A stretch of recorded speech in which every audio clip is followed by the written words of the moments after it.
So this happened. I guess let's read it. Nothing like copper brew in your new book.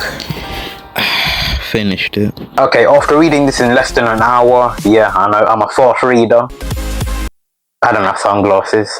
In conclusion, it's alright, innit? Listen, I mean, no one on this beautiful dying planet set their expectations high for this book.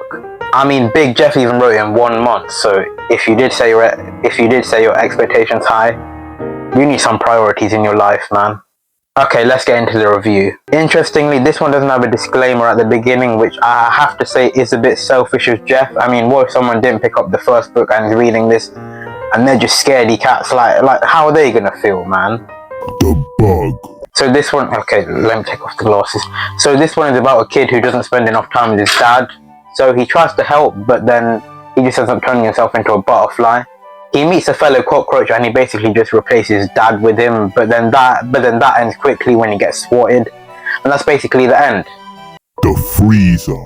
This is about some rich sorry, that's a bit graphic. This guy called Gilbert Gablicki is sick of his family, so he decides to cryogenically freeze himself so he can finally watch his show in peace. I mean, I feel like that's a bit too far, but I mean, each to their own, innit? Fast forward 100 years and he gets killed by aliens.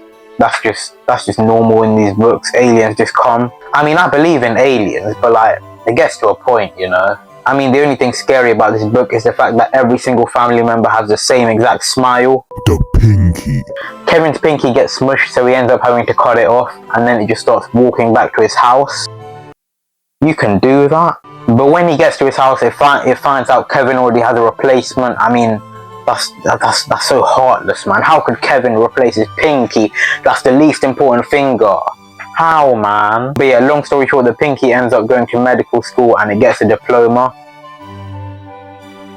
I mean, if a pinky can do that, I mean, anyone can do it. I need to start applying for medical schools. The hugger. She don't like hugs. Some random family member is a vampire by the hug version, and they grow to like each other, but then she eventually moves on. That's literally it.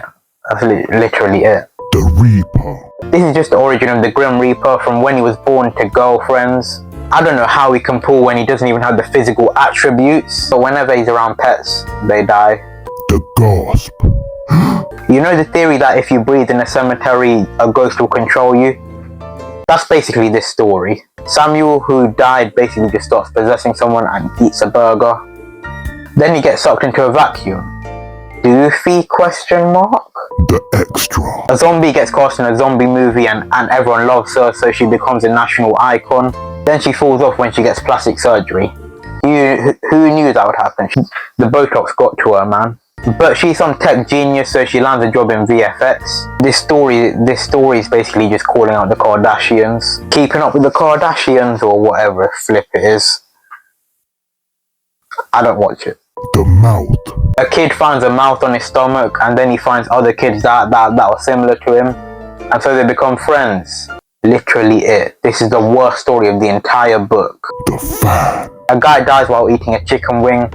Been there, man. You need to proper scrape the bone and that, innit? He dies, so now he can watch every game of his favourite team for free, because he can just like teleport into the thing. A couple centuries later, the rats take over and a meteor crashes into Earth, and then he just starts floating. Then he ends up on another planet that's like Earth, and then the whole thing just starts up again. What is this, man? What is this, man? What the flip is this? Piss off. The Slumber Party. A girl called Ava has no friends, so she throws a slumber party to try and make some. Everyone hates her, so they make up a monster called a Boogernog or something. But they just sneak off to a party and she cries. But apparently the monster is real, so she makes friends with them and they start dancing.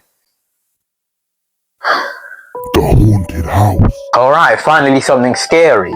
There's a haunted house and kids, being the little pricks that they are, just go and like mess around with it. I mean, what kid wouldn't do that? I would do that, to be fair. It sounds fun. And they end up seeing some ghosties. Ooh. But it turns out they're just actors in A Christmas Carol. You know, that book by Charles Dickens that we had to study for GCSEs. The Gamer. The concept for this one is actually pretty good. There's this guy called Trevor who's obsessed with this game, so he 3D prints his avatar so he can just start playing with him.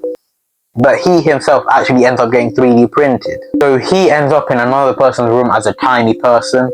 Some guy called Jeremy walks in and there's just a whole lot of stuff. It's hard to summarize this story into one little paragraph, and that's what makes it good. Conclusion. So overall, the book's alright, innit? I think I prefer the first one because this one just feels like something random will just happen. Like, it's so incoherent, man. There's no structure, there's no nothing. Also, I noticed with this book that there's absolutely no Rowley or Greg in it. Like at least for the last one, there was that last story, but this, there's genuinely nothing to do with Rowley and Greg. Nothing. Make of that what you will. But I mean, if he decides to make another, I mean, I'll buy it, innit?